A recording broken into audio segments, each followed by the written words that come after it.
दुसरे जागतिक महायुद्ध शेवटच्या टप्प्यात होते.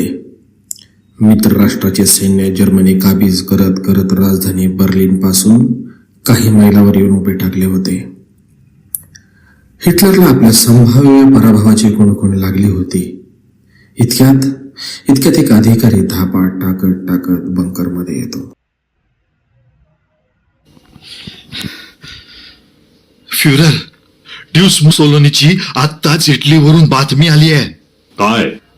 ड्यूस मुसोलिनी आणि त्याची प्रेयसी क्लारा पॅट्सी यांना देशद्रोही ठरवून कम्युनिस्टांनी पाठीत गोळ्या घालून ठार मारलं आणि काय? आणि दोघांच्या मृतदेहांची मिलानमध्ये अत्यंत हिडीस विटंबना करण्यात आली.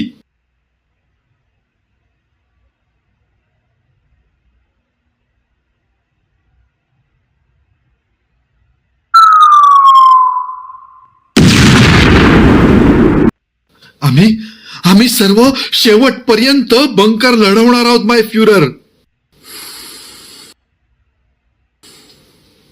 आपण हे युद्ध हरलेले आहोत.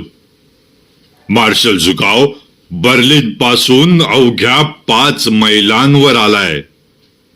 तोफांचे गोळे चान्सलरीवर आदळतायत. सार काही संपलेलं आहे.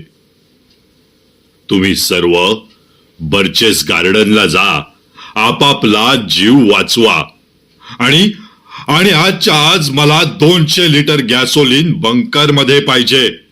आमच्या हाडाचा तुकडाच काय, पण आमच्या देहाची राख सुद्धा स्टॅलिनच्या हाती लागणार नाही याची काळजी घ्या. आणि हो, अजून एक कर्तव्य तुम्हाला पूर्ण करायचंय.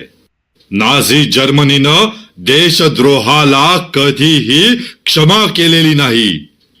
हर्मन गोरिंग आणि हेनरिच हिमलर हे दोघेही स्वामीद्रोही आणि देशद्रोही आहेत. त्यांचे सर्व अधिकार मी काढून घेतलेले आहेतच, पण त्यांना कडक नजर कैदेत ठेवा.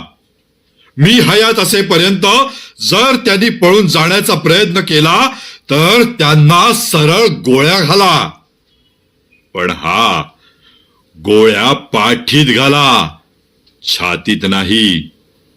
कारण देशद्रोहाला पाठीतच गोळ्या घालून मारतात हे आता मी तुम्हाला सांगायला नको.